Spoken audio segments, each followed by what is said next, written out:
Hi అండి, నమస్తే. నేను మీ Sonia. Welcome back to our channel ఈ స్మార్ట్ సోనీ శివ. ఈరోజు మన వీడియోలో ఫ్రూట్ కస్టర్డ్ని ఎలా చేసుకోవాలో చూపించబోతున్నాను. రోజుకి ఒక ఫ్రూట్ తింటేనే హెల్త్కి చాలా మంచిది అంటారు కదా, అలాంటిది ఇన్ని ఫ్రూట్స్ ఒకేసారి కలిపి తింటే ఇంకెంత బెనిఫిట్స్ ఉంటాయి చెప్పండి. అలాగే ఈ సమ్మర్లో మనకి చల్లగా తినాలని కానీ తాగాలని కానీ ప్రతి ఒక్కరికి అనిపిస్తూ ఉంటుంది కదా, అలాంటప్పుడు ఇలా ఫ్రూట్ కస్టర్డ్ని చేసుకొని తినండి, చాలా బాగుంటుంది. సో వెనిలా ఐస్ క్రీమ్కి ఏమాత్రం తీసిపోని ఈ ఫ్రూట్ కస్టర్డ్ని ఎలా చేసుకోవాలో చూసేద్దాం. వీడియోని స్కిప్ చేయకుండా లాస్ట్ వరకు చూసేయండి. మన ఛానల్ని ఫస్ట్ టైం చూస్తుంటే సబ్స్క్రైబ్ చేయండి.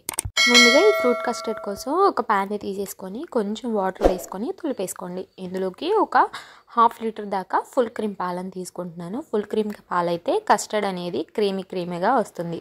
సో మీరు నార్మల్ పాలైనా తీసుకోవచ్చు. ఇప్పుడు ఈ ప్యాన్ని పొయ్యి మీద పెట్టేసుకొని పొంగు వచ్చేంత వరకు మరిగించుకుంటూ కలుపుకోవాలి కదా. ఇలా చక్కగా పాలన్నీ పొంగి మరుగుతూ ఉన్న టైంలో ఒక 1/2 కప్పు దాకా నేను ఇక్కడ పటికీ బెల్లాన్ని వేస్తున్నాను. దంచుకొని పటికీ బెల్లాన్ని అయితే వేస్తున్నాను. మీరు ఈ ప్లేస్లో చక్కెర అయినా యూజ్ చేసుకోవచ్చు. నేను పిల్లలకి పెడుతున్నాను కాబట్టి పటికీ బెల్లాన్ని యూజ్ చేస్తున్నాను.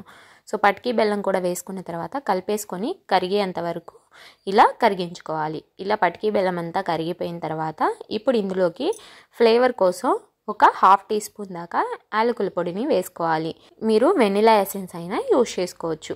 సో యాలకుల పొడి కూడా వేసుకున్న తర్వాత అంతా కలిపేసుకొని ఈ పాలు ఇలా మరుగుతున్న టైంలో ఒక బౌల్ తీసుకొని ఒక 2 టేబుల్ స్పూన్స్ దాకా కస్టర్డ్ పౌడర్ వేసుకోవాలి. నేను ఇక్కడ బటర్ స్కాచ్ కస్టర్డ్ పౌడర్ ఫ్లేవర్ని తీసుకున్నానండి. ఇది ఏ సూపర్ మార్కెట్లో అయినా దొరుకుతుంది. మీరు వెనిలా ఫ్లేవర్ అయినా తీసుకోవచ్చు.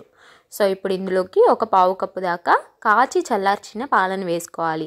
మనం తీసుకున్న 1/2 లీటర్ పాలు కాదండి, ఇవి విడిగా కాచి చల్లార్చిన ఒక 1/2 కప్పు పాలని వేసుకుంటున్నాను నేను. ఇలా పాలు కూడా వేసేసుకున్న తర్వాత లంప్స్ ఏమీ లేకుండా చక్కగా ఇలా నేను వీడియోలో చూపించిన విధంగా అంతా కూడా కలిసే విధంగా కలిపేసుకోవాలి. ఇప్పుడు ఇలా కలిపేసుకున్న కస్టర్డ్ పౌడర్ పాలని మరుగుతున్న పాలల్లో వేసేసుకోవాలి. సో సిమ్లో పెట్టుకొని వేసుకోండి, హైలో పెడితే గడ్డలు కట్టేస్తాయి. ఇలా కస్టర్డ్ పాలు మొత్తం వేసేసుకున్న తర్వాత స్పూన్తో తిప్పుకుంటూ బాగా ఉడికించుకోవాలి. ఒక 2 నిమిషాలు కనుక ఉడికితే మనకి కస్టర్డ్ పౌడర్ పాలు అనేవి కమ్మటి వాసన వస్తాయండి. సో 2 నిమిషాలు కంపల్సరీగా సిమ్లో పెట్టుకుంటూ ఇలా కలుపుకుంటూ ఉడికించుకోండి. కొంచెం దగ్గరగా పడి చిక్కపడతాయి అన్నమాట. చూస్తున్నారు కదా, ఇలా చక్కగా దగ్గరగా అయ్యి చిక్కగా అవుతాయి. అప్పుడు స్టవ్ ఆఫ్ చేసుకొని దించేసుకొని ఒక బౌల్లోకి ఈ కస్టర్డ్ పాలని ట్రాన్స్ఫర్ చేసుకోవాలి.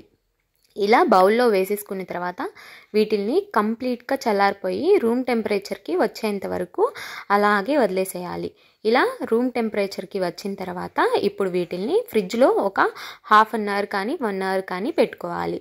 ఇలా నేను 1/2 అవర్ పెట్టిన తర్వాత చూపిస్తున్నాను చూడండి. మనకి పైన మేగడ్లాగా తేలి చక్కగా థిక్గా అయినాయి కదా, క్రీమీ టెక్స్చర్లో వచ్చినాయి కదా, మనకి ఇలా వస్తాయి అన్నమాట.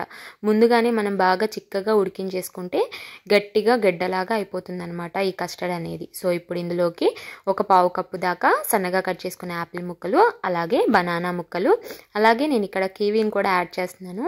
కివీ ముక్కలు, నల్ల ద్రాక్ష ముక్కల్ని ఇలా 2 చెక్కలుగా కట్ చేసుకొని వేసుకోవాలి. అలాగే గ్రీన్ గ్రేప్స్ని కూడా వేసుకొని ఇందులోకి ఒక 1/2 కప్పు దాకా దానిమ్మ పప్పులను కూడా వేసేసుకొని అంతా బాగా కలిసే విధంగా కలిపేసుకోవాలి. ఇక్కడ ఈ ఫ్రూట్సే కాదండి, మీకు నచ్చిన ఫ్రూట్స్ ఏదైనా వేసుకోవచ్చు.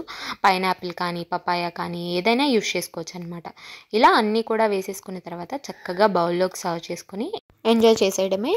సో చూస్తున్నారు కదా ఎంత క్రీమీగా ఎంత పర్ఫెక్ట్గా వచ్చిందో.